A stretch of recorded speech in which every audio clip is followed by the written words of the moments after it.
Buenos días, buenas tardes, mis alumnos de octavo básico.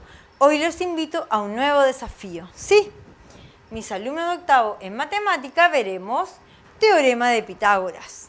Y recuerda que esfuerzo, entusiasmo y ganas de aprender sirven para llegar a nuestra meta. No lo olvides, ya llegaste hasta aquí. Estamos en la recta final, así que a resolver y a trabajar juntos. Teorema de Pitágoras. Una imagen muy importante que nos sirve para entender el teorema de Pitágoras es esta pirámide. ¿Sí? La pirámide de... ¿Sabes dónde está construida? ¿Sabes el nombre de ella? Ahí está. Está en Egipto.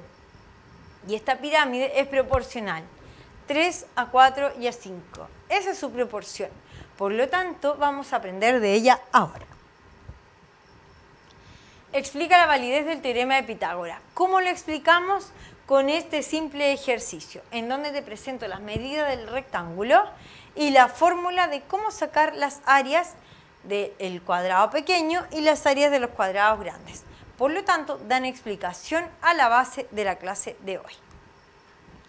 Un triángulo rectángulo, el teorema de Pitágoras establece la suma de los cuadrados en la medida de los catetos, es decir, igual al cuadrado en la medida de la hipotenusa.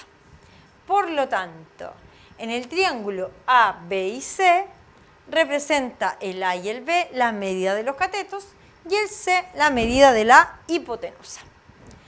Ya sabemos cómo sacar la hipotenusa, lo hemos visto en las clases anteriores. Por lo tanto, el trío pitagórico sería A al cuadrado más B al cuadrado es igual a C al cuadrado, es decir, la hipotenusa. Ahora, ¿qué podríamos calcular con nuestro teorema de Pitágoras? La distancia que una persona puede nadar si nada de manera diagonal en una piscina. También podríamos medir de manera diagonal una cancha de fútbol o medidas extremas en donde deberíamos sacar la hipotenusa. Actividad. Ya sabes la fórmula del teorema de Pitágoras. A al cuadrado más B al cuadrado es igual C al cuadrado. Recuerda que C siempre va a ser la diagonal. Por lo tanto, ahora tienes que sacarlo tú. Con estos datos que te doy, son simples números. Recuerda que el cuadrado es cuando multiplico el dígito por sí mismo. Por ejemplo, en el primer caso, 6 al cuadrado es 36, más 8 al cuadrado, 8 por 8, 64. Si lo sumo me da 100. Por lo tanto, le busco la raíz a 100 y me da 10. Entonces, en la letra A, el valor de X es 10. Y así lo haces con los siguientes ejercicios. Ahora bien, calcula el perímetro y el área de los triángulos. ¿Por qué? Es importante recordar el área y el perímetro para poder tomarle sentido al teorema de Pitágoras.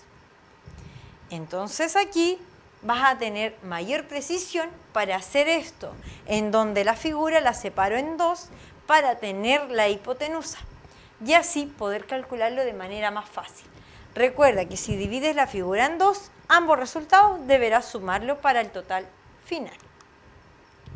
Lo mismo va a pasar en este caso.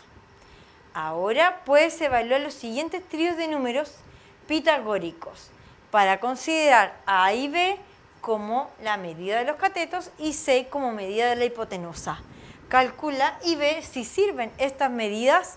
Incluso puedes simplificar los valores porque los números pitagóricos son 3, 4 y 5. Si no son múltiplos de esos dígitos, entonces no sirve el trío pitagórico. Lee y observa según lo aprendido.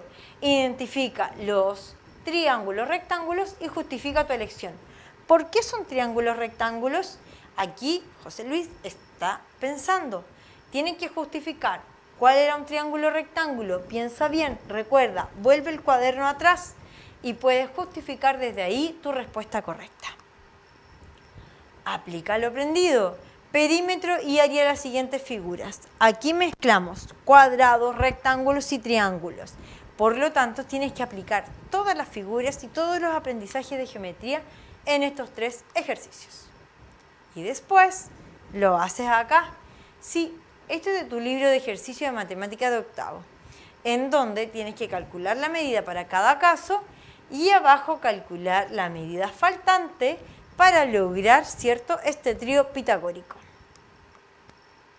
Responde los siguientes ejemplos y evalúa entonces qué aprendiste del teorema de Pitágoras, si identificaste este en los diferentes ejercicios y cuánto aprendiste y dejaste registro en tu cuaderno.